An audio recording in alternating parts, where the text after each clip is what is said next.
Hello friends, welcome to unfolded English. Class 5 এবং 6 আমি একটি সিরিজ শুরু করেছি। একটা ক্লাস হয়েছে আমাদের, সেখানে আমরা সেন্টেন্স নিয়ে আলোচনা করেছি। তো যারা ক্লাস 4 থেকে 5 উঠেছো বা 5 থেকে 6-এ উঠেছো, ক্লাস 4 এবং 5-এর আমি 30টি ক্লাস করে দেবো। এই 30টি ক্লাস করলে পুরো ইংলিশ অর্থাৎ বেসিক ইংলিশটা ক্লিয়ার হয়ে যাবে ক্লাস 5 অ্যান্ড 6-এর জন্য। ঠিক আছে, আজকে আমরা শিখব পার্টস অফ স্পিচ, অর্থাৎ পার্টস অফ স্পিচটা কি, কত রকমের আছে, এবং এই সম্পর্কে একটি আমরা সংক্ষেপে একটা স্বচ্ছ ধারণা নেব। তারপর এগুলোকে আমি এক এক করে আলোচনা করব, কিন্তু আজকে পুরোটাকে এক ঝলকে একটু দেখে নিই। প্রথম কথা হচ্ছে, দেখো, পার্টস অফ স্পিচ। আচ্ছা, পার্ট মানে কি? অংশ। আর পার্টস মানে অনেকগুলি অংশ, তাই না? অফ মানে এর, স্পিচ মানে কি? কথা। তাহলে আমরা যদি বলি যে what is parts of speech, তাহলে কি হবে? দেখো, আমরা যে কথা বলি তাকে বলা হয় স্পিচ। আর এই স্পিচের মধ্যে যে ওয়ার্ডগুলি ব্যবহার করা হয় তাদের প্রত্যেকটিকে এক একটি পার্ট অফ স্পিচ বলা হয়। কি বললাম? এই যে ধরো আমি তোমাদের সঙ্গে কথা বলছি, আমি যে বলছি তোমরা শুনছো, তাহলে এই যে কথা বলছি এটাকে বলা হয় কি? স্পিচ। আর এই স্পিচের মধ্যে যে ওয়ার্ডগুলি ব্যবহার করা হয় তাদের প্রত্যেকটিকে এক একটি পার্ট অফ স্পিচ বলা হয়। যেমন ধরো আমি বললাম যে আই রিড ইংলিশ, তাই তো? আমি ইংরেজি পড়ি। এখানে দেখো, আই একটা ওয়ার্ড, রিড একটা, ইংলিশ একটা।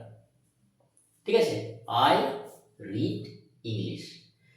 তাহলে এই তিনটি ওয়ার্ড মিলে কি হয়েছে? একটা সেন্টেন্স তৈরি হয়েছে। তাহলে আইটা কি? প্রোনাউন। এর এর পরিবর্তে যদি আমি ধরো লিখলাম রাজু, তখন এটা হয়ে গেল নাউন।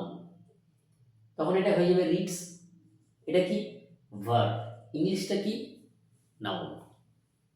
ঠিক আছে, তাহলে আমরা যাই বলি না কেন, সেটা 3টি ওয়ার্ড হোক, 10টি হোক, 5টি হোক, যাই হয় না হোক না কেন, প্রত্যেকটা কোনো না কোনো পার্টস অফ স্পিচ। ঠিক আছে, কোনো না কোনো পার্টস অফ স্পিচ। এরপর এই যে পার্টস অফ স্পিচ, এটি কত প্রকার জেনে নাও। এটি কিন্তু 8 প্রকার। কত প্রকার? এটি হচ্ছে 8 প্রকার, মানে 8 ধরনের পার্টস অফ স্পিচ হয়। কত ধরনের বললাম? 8 ধরনের, 8 রকমের হয়। ক্লিয়ার? কি কি? 1 নাম্বার নাউন, 2 হচ্ছে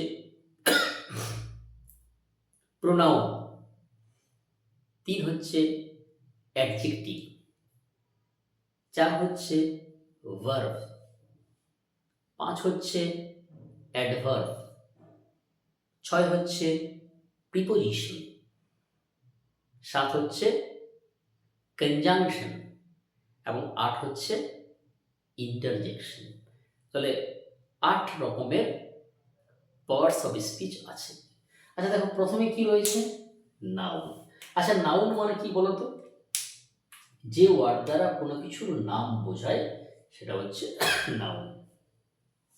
সেটা কোনো ব্যক্তির নাম হতে পারে, কোনো বস্তুর নাম হতে পারে, কোনো স্থানের নাম হতে পারে।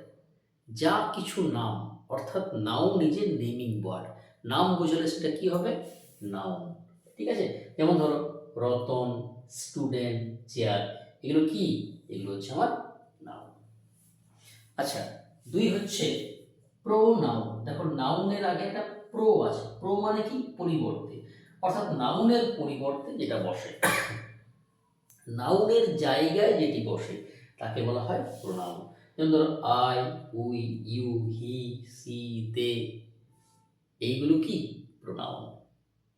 3 হচ্ছে অ্যাডজেক্টিভ। নাউন সম্পর্কে বাড়তি তথ্য দেয়, বা বলতে পারো যে যে শব্দ নাউন বা প্রোনাউনের দোষ, গুণ, অবস্থা, সংখ্যা, পরিমাণ ইত্যাদি বোঝায় তাকে বলা হয় অ্যাডজেক্টিভ। যেমন ধরো গুড, ব্যাড, রেড, ইয়েলো, টল, শর্ট, লং, এগুলো কি অ্যাডজেক্টিভ। ভার্ব কাজ করা, থাকা, হওয়া বোঝায়। যে ওয়ার্ড দ্বারা কোনো কাজ করা, থাকা এবং হওয়া বোঝায় তাকে বলা হয় কি ভার্ব। যেমন রিড কাজ করা, রাইট কাজ করা, এক হচ্ছে হওয়া verb. I M a student, have হচ্ছে থাকা, I have many books. Clear? আচ্ছা, এরপর চলে এসো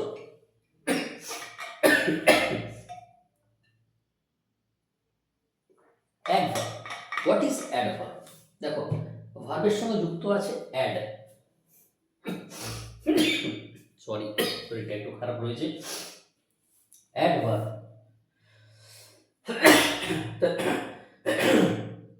ভার্বকে অ্যাড করছে। তাহলে ভার্ব অ্যাডজেক্টিভ বা অ্যাডভার্ব সম্পর্কে বাড়তি তথ্য দেয়। যে শব্দটা কোনো ভার্ব কোনো অ্যাডজেক্টিভ বা অ্যাডভার্ব সম্পর্কে বাড়তি তথ্য দেয়। দেখবে যে শব্দগুলো এলওয়াই যুক্ত হয় সাধারণত সেগুলো অ্যাডভার্ব হয়। এলওয়াই যুক্ত মানে সবসময় কিন্তু অ্যাডভার্ব নয়, মাথায় রাখবে। কিন্তু তোমরা এখন জেনে রাখবে এই শব্দগুলো এলওয়াই যুক্ত হয় মানে অ্যাডজেক্টিভের সঙ্গে এলওয়াই যুক্ত হয়ে কি হয়, অ্যাডভার্ব হয়। যেমন bright, brightly, sweet, sweetly, slow, slowly, এই ধরনের শব্দগুলো। হ্যাঁ, ভেরি, এগুলো কি অ্যাডভার্ব। অ্যাডভার্ব কি করে, কোনো ভার্ব অ্যাডজেক্টিভ বা অ্যাডভার্ব সম্পর্কে বাড়তি তথ্য দেয়। 6 হচ্ছে প্রিপজিশন। খুব ইম্পর্টেন্ট একটা জিনিস। দেখো, পজিশন মানে কি, অবস্থান। প্রি মানে পূর্বে, অর্থাৎ সম্পর্ক তৈরি করে। এই শব্দটা কি হয়, কোনো নাউন বা প্রোনাউনের আগে বসে এবং সেন্টেন্সের পূর্ববর্তী কোনো ওয়ার্ড তার সঙ্গে একটা রিলেশন তৈরি করে, একটা সম্পর্ক তৈরি করে, তাকে বলা হয় প্রিপজিশন। যেমন ধরো in, on, at, by, with, between, তোমরা আরও পরে শিখবে। হ্যাঁ, অনেক ধরনের প্রিপজিশন রয়েছে। যেমন ধরো the book is on the table, এখানে কোনটা প্রিপজিশন, অনটা হচ্ছে প্রিপজিশন। 6 হচ্ছে কনজাংশন। কনজাংশন কি করে, যুক্ত করে দুটো সেন্টেন্সকে, দুটো ওয়ার্ডকে বা শব্দ সমষ্টি, মানে দুটো শব্দ হতে পারে, শব্দ সমষ্টি হতে পারে, দুটো সেন্টেন্স হতে পারে, তাকে যুক্ত করে। অ্যান্ড, বাট, অর, যেমন Ram and Rahim are two brothers. ঠিক আছে, ডু অর ডাই, এই যে যুক্ত করার কাজ করছে এগুলোকে বলা হয় কনজাংশন। এবং এই হচ্ছে ইন্টারজেকশন। ইন্টারজেকশন কি করে, মনের আবেগ প্রকাশ করে, দুঃখ, আনন্দ, ঘৃণা, প্রশংসা, এইগুলো যখন আমরা কোনো সেন্টেন্সে আমরা কিছু কিছু শব্দ আছে, যেমন ধরো হুররা, we have one the match, কি মজা, আমরা ম্যাচটা জিতে গেছি। এলাস মানে দুঃখ, আমরা ম্যাচটা হেরে গেছি, কি দুঃখ। ফাই, ছি তুমি একজন মিথ্যাবাদী, fie you are a liar. Bravo, you have done well, তুমি খুব ভালো করেছো, প্রশংসা। তাহলে যে ওয়ার্ড দ্বারা, যে ওয়ার্ডগুলোকে আমরা ব্যবহার করে আমরা আনন্দ, দুঃখ, ঘৃণা, প্রশংসা করি, সেই ওয়ার্ডগুলোকে বলা হয় কি, যে শব্দগুলো ইউজ করি সেগুলোকে বলা হয় ইন্টারজেকশন। এবং এই যে চিহ্নটা, এক্সক্লেমেশন চিহ্নটা, এক্সক্লেমেশন যে মার্কটা এখানে বসানো হয়। তাহলে এই গেল আমাদের পার্সোনাল স্পিচ 8 রকমের। আমি খুব সহজ করে প্রতিটা জিনিসকে আমি পরপর বলে দিলাম উইথ এক্সাম্পলস। আশা করি তোমরা প্রত্যেকে বুঝতে পেরেছ। এগুলো খাতায় লিখিয়ে রাখো। এরপর আমি এগুলোকে এক এক করে ধরে ধরে নাউন, প্রোনাউন, অ্যাডজেক্টিভ, ভার্ব ধরে ধরে তোমাদের সাথে আলোচনা করব। আমি 30টি ক্লাসে এগুলো শেষ করে দেবো। ঠিক আছে, প্রত্যেকে দেখতে থাকো, লাইক, শেয়ার এবং অবশ্যই সাবস্ক্রাইব করে রাখো। দেখা হচ্ছে তোমাদের সঙ্গে পরবর্তী ক্লাসে। ওকে, থ্যাংক ইউ।